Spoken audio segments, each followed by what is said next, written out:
I think people work their whole careers, in show business to maybe have an opportunity to be part of something that endures and means something to people. And the fact that I was able to do that at a young age is really, really special to me.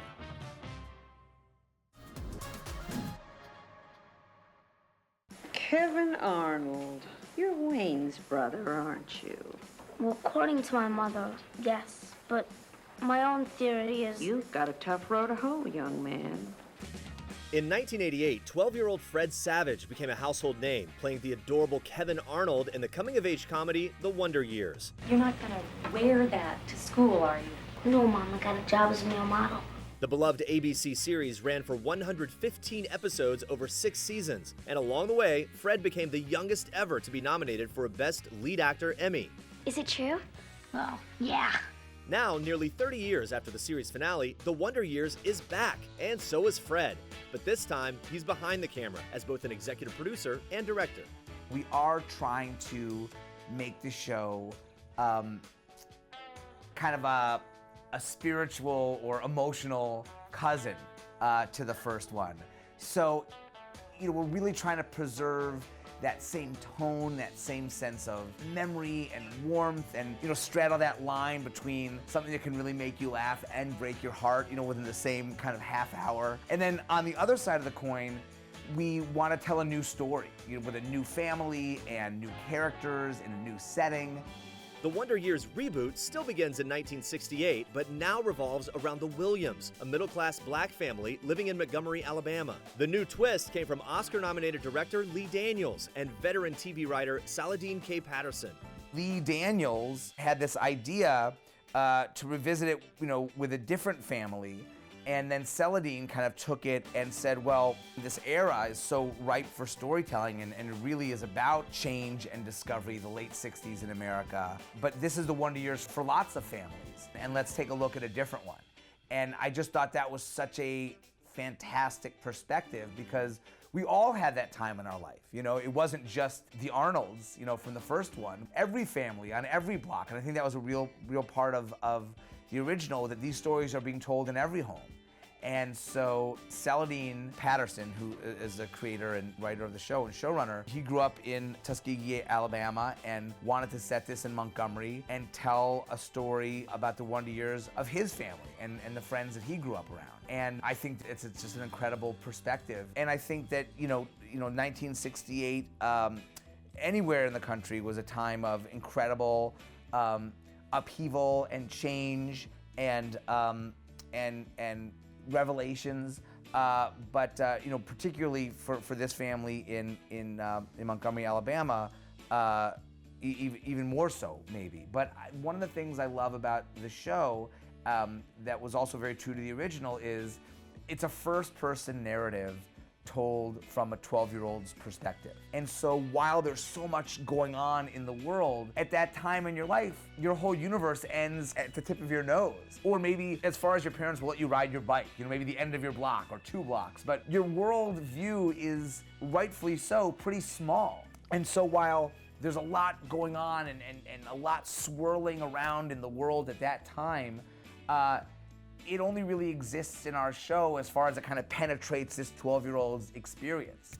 There was a moment in the original that I really think kind of encapsulates this, which is there was an episode where Kevin really wanted to call a girl, but it was at the same time as the moon landing. And so his parents are in the living room watching like Neil Armstrong, take one small step for man. And all he wants to do is he's in the other room, he's missing it, he's looking at the telephone. He doesn't care about the moon landing, he wants to talk to this girl. And I think that kind of self-centeredness is really at the core of this show as well. And so while there is a lot to be mined, socially, culturally, politically in that time for this family in that locale, it's still very much a 12-year-old's perspective on all of that. Man, she's tough. I know. I dig it.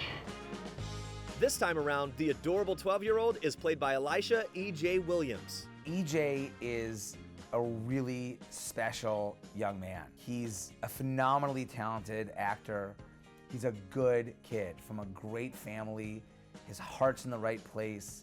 He has wonderful values. I mean, he's just a special kid, and all those things that make him so special really come through in his performances. He's doing his own thing, and I am really enjoying just watching him, both as an audience member and as someone who's sitting behind the monitor trying to help shape that performance. And it's just a wonderful thing to watch.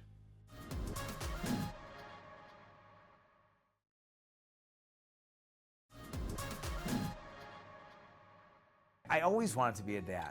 Always wanted to be a dad. It's been the best thing in my entire life.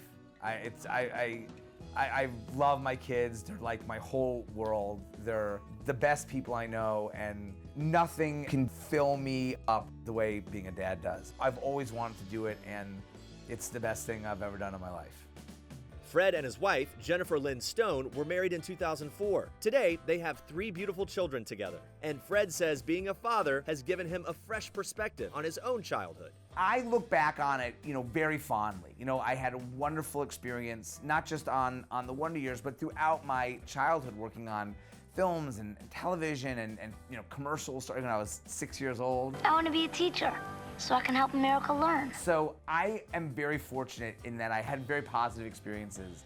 But as a parent with kids, the thing that's reframed it for me, because when you're growing up, that's just what your life is like. Like, people say, oh, was your childhood strange or was it different? And for me, that's just what my experience was. So I always felt like that was just kind of my experience. But now looking back at my kids, I see them at, and they're all the ages I was when I was working. My youngest is 8. I remember I was in Canada shooting a movie in Vancouver when I was 8 years old, and my daughter is 13, which is the age where the Wonder Years was really starting to get going, and my son is 15, and I had already lost 2 Emmys at that point. So I look at these kids, and I'm like, wow, like, because they're my kids and they're young and my babies, and I'm like, wow, it was a lot. It was a lot for, a kid to experience, and not in a negative way at all, but just like, it was a tremendous amount of pressure and a lot of expectations, I think. But I had a very good experience. I had great parents who I felt very supported by.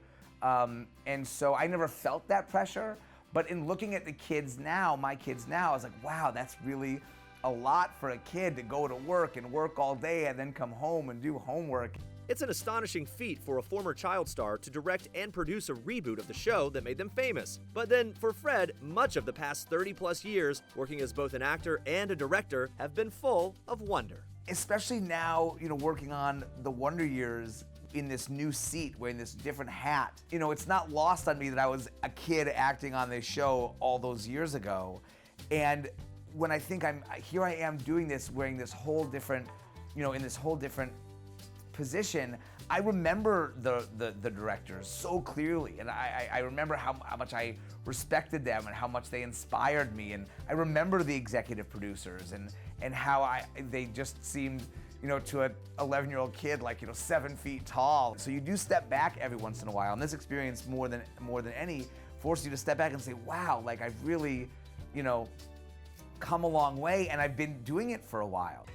I always saw myself kind of as a lifer, or wanted to be a lifer, Like, I know who I am. Like, I was no ingenue. I was no like, oh my God, you're hot now. Like, you need to capitalize on that moment. Like, I know who I was, and I know what I did well and what things I didn't do as well. But I did know in the back of my head, like, I wanted to kind of try and lay a foundation for a career in show business. And you never know if people will have you, if there's space for you.